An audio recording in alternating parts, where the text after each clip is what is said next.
Quantas temporadas cabem em um ano? 2024 foi tão intenso para o Corinthians que parece ter durado muito mais do que apenas 366 dias.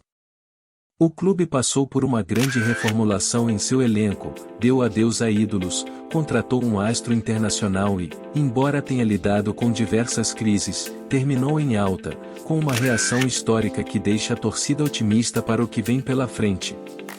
Passando por uma mudança de comando após 16 anos sob a direção do mesmo grupo político, o Corinthians começou 2024 com diversas chegadas e saídas de atletas, e a expectativa pela contratação de Gabigol. O reforço de peso, porém, só chegou no segundo semestre no holandês Memphis Depay. Em campo, os resultados demoraram a aparecer e foi eliminado na primeira fase do Paulistão e, desde o início do Brasileiro, lutou na parte de baixo da tabela. Enquanto isso, fora de campo o Timão se envolveu em casos de polícia, lidou com cobranças milionárias e viu a política pegar fogo, culminando até mesmo em um processo de impeachment contra o presidente Augusto Melo. No dia 6 de janeiro, o site do GE revelou uma notícia que empolgou a torcida. O clube havia acabado de fechar o maior contrato de patrocínio master com a casa de apostas VaidBet, que pagaria 370 milhões de reais ao longo de 3 anos. O acordo foi muito badalado pela nova diretoria alvinegra, mas logo começou a gerar dor de cabeça. O contrato previa o pagamento de comissão de 25 milhões de reais para Alex Cassundé, profissional da área de marketing digital que havia trabalhado na campanha de Augusto Melo à presidência do clube. Cassundé repassou parte do valor recebido a uma empresa de fachada, o que levantou suspeitas e fez a polícia abrir um inquérito, ainda em curso. Por conta da polêmica, a VaidBet rescindiu o contrato com o Corinthians. Meses depois, o Timão fechou acordo com a Esportes da Sorte por 309 milhões de reais. O caso VaidBet fez com que dirigentes importantes deixassem a diretoria do Corinthians, como o jurídico Yunki Lee, o financeiro Rosala Santoro e o adjunto de futebol, Fernando Alba. Augusto Melo também rompeu com seu braço direito, o Rubão, que deixou o cargo de diretor de futebol em maio. Também por causa das suspeitas de ilegalidades envolvendo o patrocínio master, foi aberto um processo de impeachment contra Augusto Melo em agosto. A destituição seria votada pelo Conselho Deliberativo do clube no início de dezembro, mas o presidente conseguiu uma liminar da Justiça suspendendo a reunião na qual o tema seria apreciado. A liminar foi derrubada, porém não há uma data definida para possível nova votação. O Corinthians começou a temporada sem alguns dos pilares do time em anos anteriores, como Gil, Juliano e Renato Augusto, que não tiveram contratos renovados. Por outro lado, 11 contratações chegaram, como Rodrigo Garro, Félix Torres, entre outros. Um deles, Mateuzinho, treinou no clube antes de assinar contrato e correu o risco de não jogar pelo clube. Após idas e vindas, porém, o Timão se acertou com o Flamengo e fechou a contratação em definitivo e não por empréstimo, como desejado inicialmente. Também houve mudança no comando. Mano Menezes foi mantido à frente da equipe no começo do ano, mas não resistiu a 4 derrotas seguidas no Paulistão e acabou demitido no início de fevereiro. Antes disso, ele se desentendeu com Yuri Alberto, ao gritar durante um jogo perguntando se o atacante era burro. Para o lugar de Mano foi contratado o português Antônio Oliveira, que estava no Cuiabá. O ano foi marcado por várias cobranças judiciais contra o Corinthians. Logo em fevereiro, o meia Matias Rojas, até então camisa 10 da equipe, abandonou o clube alegando falta de pagamento de direitos de imagem. Em junho, a FIFA condenou o clube a pagar cerca de 40 milhões de reais ao paraguaio. O Timão ainda aguarda julgamento em última instância na Corte Arbitral do Esporte, na Suíça.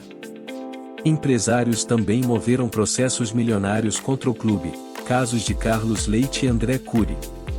Já em julho, os atacantes Gustavo Mosquito e Arthur Souza ingressaram com ações na Justiça do Trabalho e deixaram o Timão sem custos. Enfrentando dificuldades financeiras e lidando com bloqueios financeiros e penhoras, o clube apresentou em novembro um plano para pagamento coletivo de seus credores. 2024 será lembrado por muitos como o ano em que Cássio deixou o Corinthians. Maior campeão da história do clube, o goleiro foi negociado com o Cruzeiro em maio. Dias depois foi a vez de Paulinho dar a meta do Corinthians. Porém, a trajetória foi curta. O goleiro aceitou uma proposta do Nottingham Forest, da Inglaterra, que pagou a multa rescisória de cerca de R$ 23 milhões para contratá-lo em maio. O jogador deixou o timão com apenas 26 partidas disputadas. Para suprir a ausência dele, o Corinthians apostou em Hugo Souza, que pertencia ao Flamengo e estava emprestado ao Chaves, de Portugal. O novo camisa 1 rapidamente se firmou como titular e criou identificação com o clube e a torcida, sendo decisivo em cobranças de pênalti na Copa do Brasil e na Copa Sul-Americana. A situação para Antônio Oliveira se tornou insustentável com a campanha pífia no primeiro turno do Campeonato Brasileiro. Com o português, o Timão somou apenas uma vitória em 13 partidas e se afundou na zona de rebaixamento. Ainda no início de julho, a diretoria optou por desligar Antônio depois da derrota no Clássico para o Palmeiras. O nome de Fábio Carille surgiu como favorito, e até complicou a relação do treinador com o Santos na época. Augusto Melo, Fabinho Soldado e companhia demoraram 3 rodadas para acertar com um novo comandante, e o Timão teve o interino Rafael Laruxia, atualmente no Sub-17, como comandante. O Timão apostou em Ramon Dias, que terminou o ano em alta e com recorde de vitórias consecutivas no Brasileirão de pontos corridos. A sequência de 9 resultados positivos seguidos tirou a equipe da zona de rebaixamento e a colocou na Libertadores de 2025. Deu certo, e o argentino segue para a próxima temporada com uma base fortalecida e projeção otimista para o futuro. Oram 9 reforços no total. Além de Memphis, que tratou de criar uma conexão com os torcedores fora de campo, o clube trouxe o goleiro Hugo Souza, hoje uma das referências do elenco. O zagueiro André Ramalho e o meio-campista André Carrillo, titulares absolutos. O volante José Martínez e o atacante Thales Magno, peças importantes do elenco. Além de Alex Santana, Charles e Héctor Hernandes, que deram mais opções ao treinador. Deste grupo, Memphis, André Ramalho, Héctor Hernandes e André Carrillo chegaram sem custos de transferências. Hugo Souza veio por empréstimo até o fim do ano e acabou comprado pelo Timão. O elenco melhorou e permitiu à diretoria ter uma janela de fim de ano mais calma. Em campo, os reforços ajudaram a potencializar nomes que vinham com destaque na fase ruim, como Rodrigo Garro e Yuri Alberto.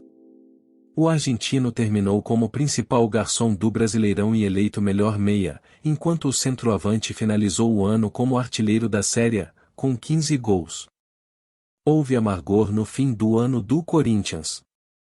A reação no Brasileirão veio a partir de 2 frustrações grandes para elenco, comissão técnica e diretoria, as eliminações nas semifinais de Copa do Brasil e Sul-Americana. Mais do que as quedas, a forma como elas se deram machucou o torcedor. No torneio nacional, após perder o duelo de ida para o Flamengo por 1-0, o Corinthians se viu em vantagem numérica ainda no primeiro tempo pela expulsão de Bruno Henrique. Entretanto, em uma atuação pouco inspirada de jogadores e do próprio Ramon Dias, o Timão não saiu do 0-0 e frustrou o público na Neoquímica Arena.